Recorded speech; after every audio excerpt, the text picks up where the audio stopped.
கயாது ஹிரண்யகசிபு இவா ரெண்டு பேரும். ஏற்கனவே ஹிரண்யாட்சனை வராக பெருமான் அழித்தார்னு பார்த்துட்டோம். நான் கூட பிறந்தவனை அழிச்சுட்டானேன்னு ஹிரண்யகசிபுக்கு ஒரே கோபம். அதனால கடும் தவம் புரிந்தான். வரத்தினில் சிரத்தமிக்க வாழையித்து மத்தவன் உரத்தினில் கரத்தவை துயித்தலத்த ஊன்பினாய். என்ன ஆழ்வாருடைய அழகான பாசுரம். ஒரு கோடி வருஷம் தபஸ் பண்ணா, உடம்பே புத்தா மூடி போச்சு. பிரம்மா அவர் முன்னே தோன்றினார். என்ன வரம் வேணுமோ கேளுன்னு சொல்ல, இதை கொடு இதை கொடு இதை கொடு. ஆகாசத்துல மரணம் கூடாது, பூமியில மரணம் கூடாது, உள்ள மரணம் கூடாது, வெளியில மரணம் கூடாது, பிராணன் இருக்கிற ஒண்ணு என்ன அழிக்க கூடாது, பிராணன் இல்லாத ஆயுதம் என்ன அழிக்க கூடாது, பகல்ல மரணம் கூடாது, ராத்திரியில மரணம் கூடாது, நரத்தால கூடாது, மிருகத்தால கூடாது, இனிமே பாக்கி இல்லை. இதை விட மரணமே கூடாதுன்னு சொல்லியிருக்கலாம். அதை சுத்தி சுத்தி சுத்தி வேணும்னு வளைச்சு வளைச்சு இத்தனையும் கேட்டுன்னா பிரம்மா ஆமா ஆமா ஆமாங்கிறார். அவருக்கே நடுக்கமா இருக்கு. இப்படி எல்லாத்தையும் ஆமா ஆமான்ட்டோம்னா இவன் அப்புறம் ஒருத்தர் தண்டிக்கிறதுக்கு ஆள் இருக்க மாட்டாளே. கடைசியா நல்ல வேளை அவன் தப்பா உன்னை தொட்டான். பூதேபியா தத்விசட்டேபியா, உன்னாலே படைக்கப்பட்ட எதுவும் என் அழிக்கூடாதுன்னா அவர் சரியும் தலையாவிட்டார். நம்ம படைச்சவர் எப்படி இருக்கார்? நாமளே ஒருத்தருடைய நாபீக மலத்தில் உருவானவர் தான். அனந்த பத்மநாப சுவாமியினுடைய நாபியில தான் நான் பிறந்திருக்கேன். ஆழ்வார் பாசுரத்திலே அணவத அரவணமேல் பூம்பாவையாகும் புணர்வது இணைவனாம் இருவரவர் முதலிருந்தானே இணைவனாம்னு பாசுரம். எண்ணன் வீடு முதல் முழுதுமாய் எண்ணின் மீதியன் எம்பெருமான் மண்ணும் விண்ணும் கொண்ட எல்லாவற்றையுமே பூவில் நான்முகனை படைக்க, பூவில் நான்முகனை படைக்க தேவுமெப்பொருளும் படைக்க, பூவில் நான்முகனை படைத்த தேவன் எல்லா தேவதைகளையும் படைக்கிறதுக்காக தன் நாபீக மலத்துல முதல்ல பிரம்மாவை படைத்தாராம். அதனால பிரம்மாவுக்கு ஒரு திருப்தி. நம்மால படைச்சது தானே அவன் அழிக்கக்கூடாது. நம்மளை படைச்சவர் இருக்கார், எப்படியோ அவர் பார்த்து பாருன்னு விட்டுட்டான். அவன் அகோரமா ஆட்சி புரிய ஆரம்பித்தான். பிராமணர்கள்லாம் அழித்து, யாகயங்கள்லாம் தடுத்து, எங்கேயும் எந்த நல்லதையும் நல்ல விடாம ஓடிட்டு இருக்கு. இப்படி எல்லாம் நடந்து அவன் தபஸுக்கு பலமாத்தானே கிடைச்சது. அவன் தவம் புரிந்து கொண்டிருந்த போது அவனுக்கு கயாதுன்னு மனைவி, அவ கர்ப்பவதி ஆனாள். அதுக்கப்புறம் தான் இவன் தபஸுக்கே போனான். அவன் தபஸுக்கு போன உடனே இந்திரன் பார்த்தான், இவனை நாம இப்பவே அழிச்சுட்டாதான் அந்த குலமே நாசமாயிடும், அப்ப நம்மெல்லாம் ஆபத்தில்லாத காப்பாற்றப்படுவோம். கயாதுவ கையை பிடிச்சு இழுத்துன்னு போறான். வழியில நாரதர் பார்த்தார். எங்க அழைச்சின்னு போறேன்னு கேட்டார்.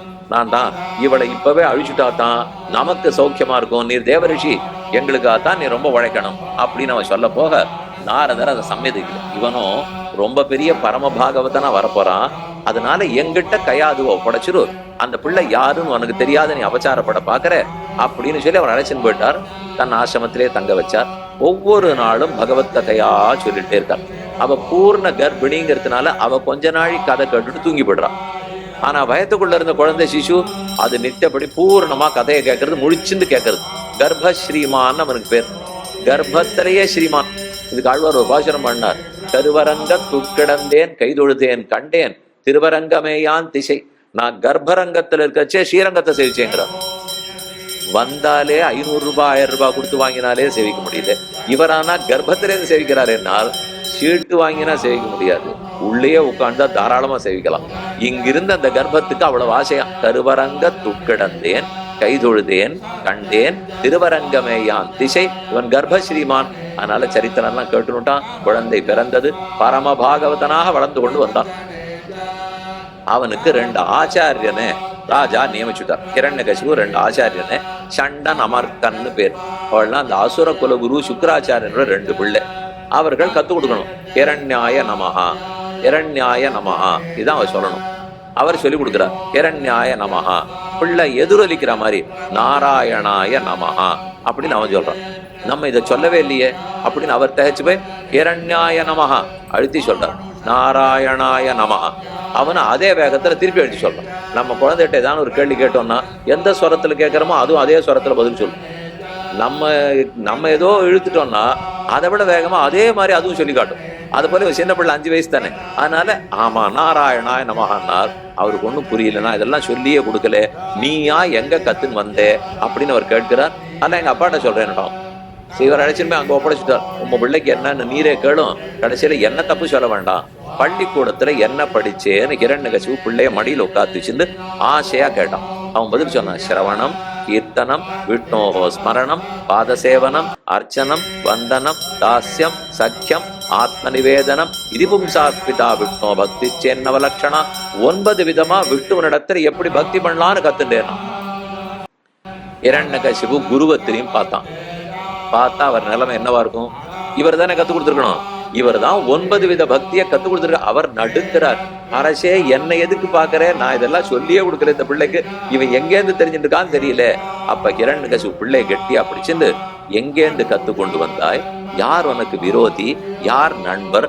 ஏதானு ஒழுங்கா கத்துனியானால் நான் நாளையில இருந்து பள்ளிக்கூடத்துக்கு போக மாட்டேன்னா. ஏன் என்று தந்தை கேட்கிறார். தேவர்கள் எல்லாம் விரோதிகள், அசுரர்கள்லாம் நண்பர்கள் அவ சொல்லித்தரா. எனக்கு இந்த நண்பன் விரோதின்னு 2 சொல்லுக்கு அர்த்தமே தெரியல.